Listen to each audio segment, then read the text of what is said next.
attending a call where an adult has fallen from a tree. They apparently have a sore leg and a bleeding from the arm. So we're just going to go onto scene, we're going to assess the danger, make sure that we have clear entrance and exit of the property. So let's go. And so the tree here where she has fallen from, no debris on the ground. Hi, I'm Jaden, I'm from the ambulance. How are you? Okay. What's your name? Sarah. Sarah. I can see that you're bleeding from the arm. So I'm going to try and stop that as quickly as I can.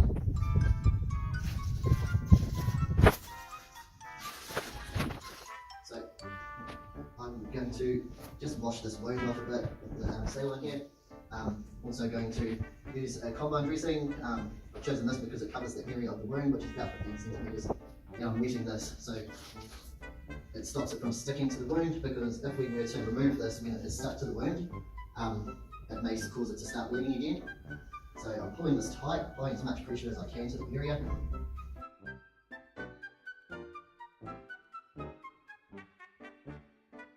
So you can also add some twists.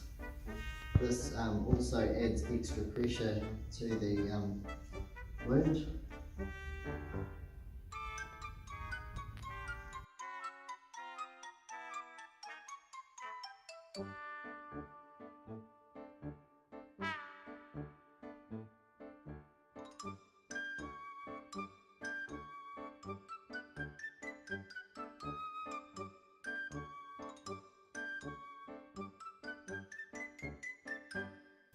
I'm going to get you to pop this over your chest just to elevate it a bit more. So what I'm going to do now is I'm going to run my hands down the length of your body. I want you to let me know if it hurts, or also if the sensation feels a little bit weird, so it normally does. Okay. Anything here? No. You don't remember hitting your head at all on the fall? I don't think so. So I can't see any bruising to the head, which is good. Just going to check your neck now. Oh, so that's one there. Okay, so it's all, is it to the side or more in the middle? More in the middle, I think. Okay, so when I move down, I'm going to get you to support your head, make sure that it's not moving. Yeah, so just check your shoulders, they're good? Yep. Just check your collarbone there.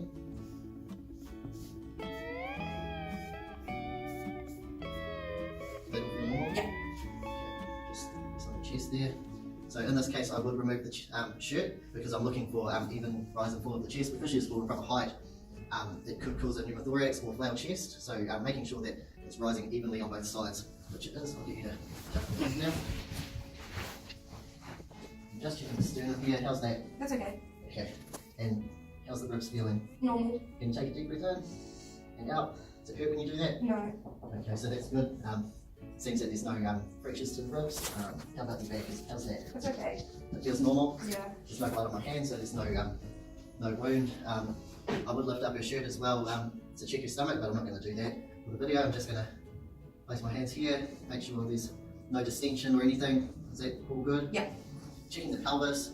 I don't want to press on this too hard, because it could cause further damage if there is a fracture, and that could be very dangerous. How's that feeling? Normal.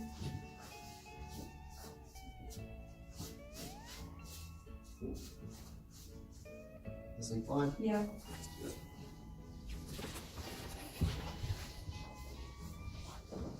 Oh, so that's all there. Okay, so that's sore to touch. Yeah. Yep. Where's the most sore? Towards the ankle or up further? The ankle. Okay. Right, so since you've got a sore neck, I'm going to put a ceasefire collar on you. Yeah. Just need to ask you a couple of questions. You haven't been drinking at all? No. Okay. So since the patient is she's got the midline neck pain and the distracting injury, although she hasn't been drinking and she is following commands quite well, I'm still opting to put this on according to Nexus. So I'm just going to measure. So from the clavicle to the jaw there, it's about 3 fingers. So it seems like it's already at the right length. If I wanted to change it, I'll just pop that out and pull it up or down and then push that back in place. So Lacey, I'm just going to push this under her head. If you can just maintain your heel, lift it a little. Right, so this is just going to get back a little bit there.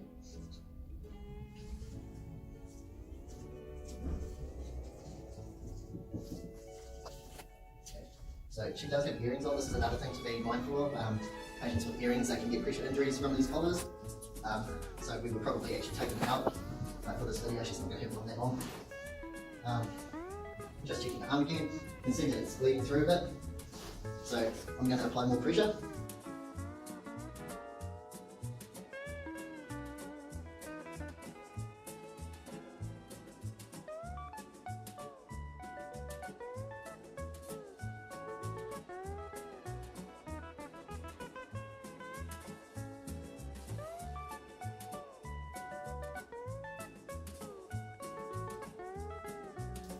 Pop that back up there. Okay, so how would you class your pain at the moment in that leg? Is it quite bad? Probably like an 8. Okay, so I think you'd do well with a bit of pain relief. So what I've got here is with oxyfluorine. Have you seen this before? No. Okay, so you haven't had it in the last week? No. No. Do you have any allergies to this medication that you know of? No. Any family history or personal history of malignant hypertension? No. Do you have any problems with kidneys? No. Okay, so that's good. She doesn't meet any of the contraindications of this drug, so I'm happy to give this to her. I'm just going to check the dose. Going to give you 3 mils. You can have 6 mils. Just give you half an hour in case you need some more later on. Checking that it's in date. Checking it's the right drug. And I'm going to get my offsider to have a look at that too. That's Florida size 2021. Cool, thank you. So I'm going to take this anti-wop and I'm going to tip it in the end of the whistle here. So this is a self-administered drug, so you have to do this yourself. The way you do it is you breathe in through the end of this whistle here and go back out through it. If you can't do this, I'm going to have to take it off you again. And I just want you to be aware that it may cause you to feel quite nauseous and a bit dizzy. Okay. But it should help with the pain. So, also now that we've got that under control, what I'd like to do is place this towel under your head. This is just to maintain your airway a bit by elevating.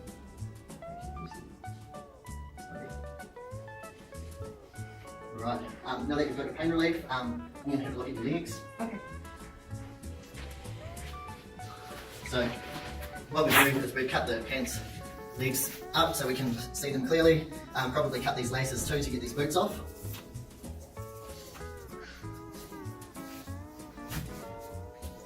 Cool socks again. Thank you. Okay, so Lucy, we're not going to get you to support this leg. Don't want to make the fracture worse, so it's good to have somebody supporting the leg if you're going to add any pressure on it, like pulling shoes off. So, going to pull this leg, pants leg up, just to once I've got this loosened up. Right, so when I pull this shirt off, it's going to hurt a bit, so Okay. you may want to take some more breaths on that whistle. And Okay. we're going to do this on 3. 1, 2, 3.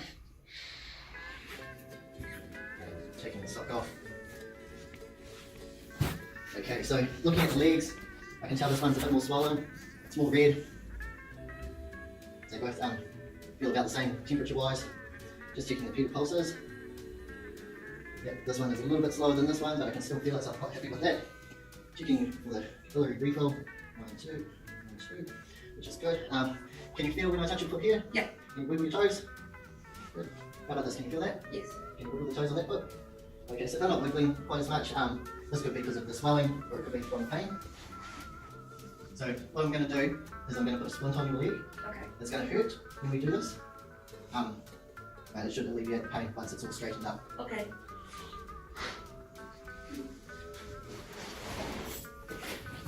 Okay, so got the cardboard splint here. Just going to measure it against your leg. I want to make sure that it's going to mobilise the break from both above and below. This looks like it's a good size. If it was too big, we could cut it. So just going to put some tape on it. Just hold that in place. Thank you. So when you're putting tape on, you want to make sure it's quite secure. You don't want it to drop down in the back of the ambulance or anything. It will cause a lot of pain for the patient.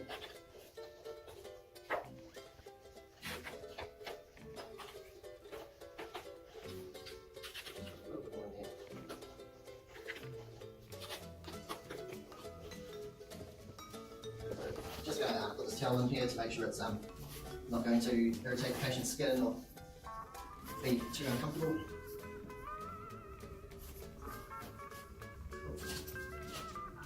So, grabbing some triangular bandages here. And I'm going to use these to fasten the splint to her leg. And I'm getting these prepared beforehand because we don't want to be lifting up your leg unnecessarily and causing any more pain.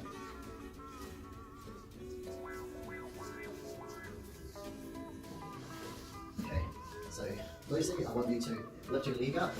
Get the call. I want you to support both above and below the fracture. Sarah, we're going to lift your leg up again.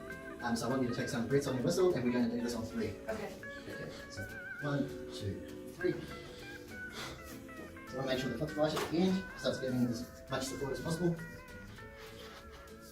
So I'm going to tie this on quite tight.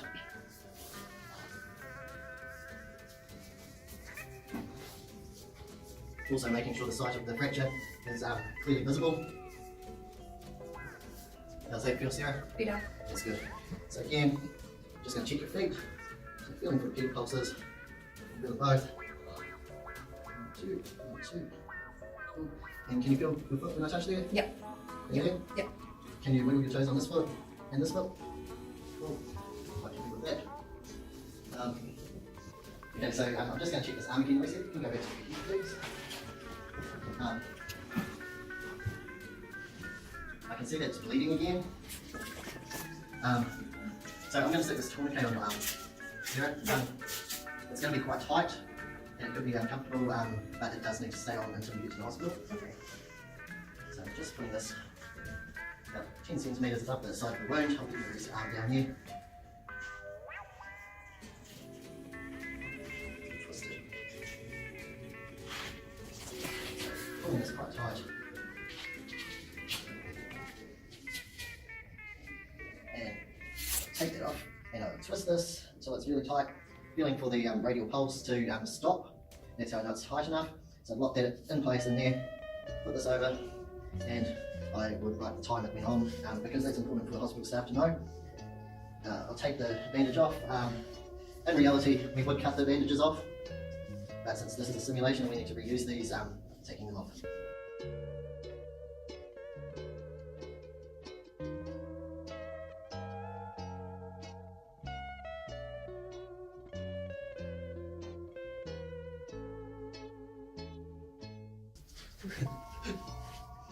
Okay, so now that the tourniquet's on, I can see that it has stopped bleeding. I'll keep this uncovered so I can keep an eye on it, make sure it's not getting worse. So, how's your pain doing? Probably like a 6. Okay, so before we get you to the hospital, I'd like to give you some liquid paracetamol. Mm-hmm. Have you had this before? Yeah. Okay, so you're not allergic to it. No. Do you mind telling me how much you weigh? 70 kgs. Okay, so I would give you 20 mils of liquid paracetamol. I'm going to put this in a syringe, and I'm going to get it to you bit by bit.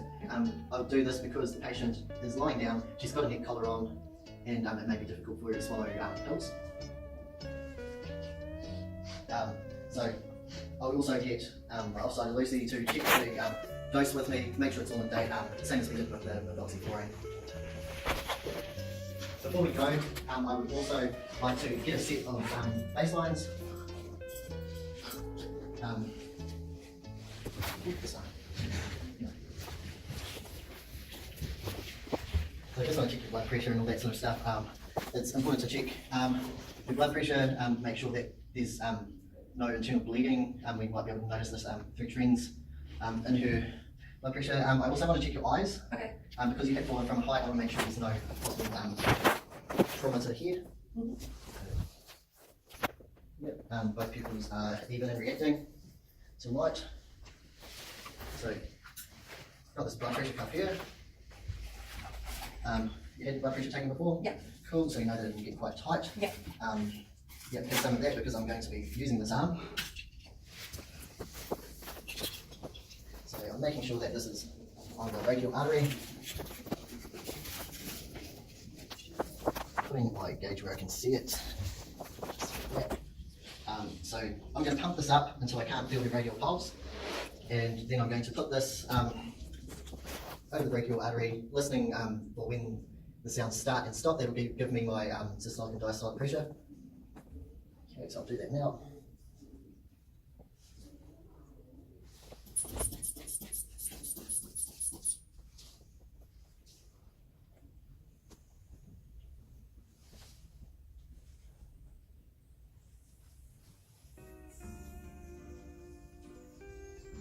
so that was 100/70. It's a bit low. That could be from the bleeding. We've also got to keep a close eye on that in case she's going into shock.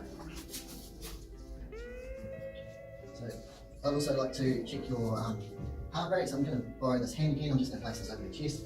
I measure this by counting the amount of beats I feel and measuring it for about 15 seconds and timesing that by 4. So that makes up for a minute. So.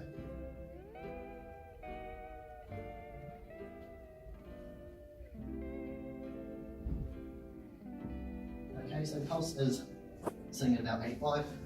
This is a bit high. This could also be from the blood loss, also the pain that she's been feeling. I also measured her rest rate, which was sitting at about 12, which is good. That's within the normal range of 10 to 20. So I measured her rest rate without telling her. It's a good idea to do this because if they know you're going to be counting their breaths, it may make them alter the way they're breathing. I'm also going to check her lungs. I'm checking them for clarity, making sure there's no trauma going on in the lungs, falling from height because of pneumothorax, in which case we wouldn't hear sounds. Again, I'll do this under the shirt, but I'm not going to for this. Deep breath in, and out. In, out. In, out. In, and out. In, out. In, and out. Cool, so your lungs are clear. I'm happy to get her.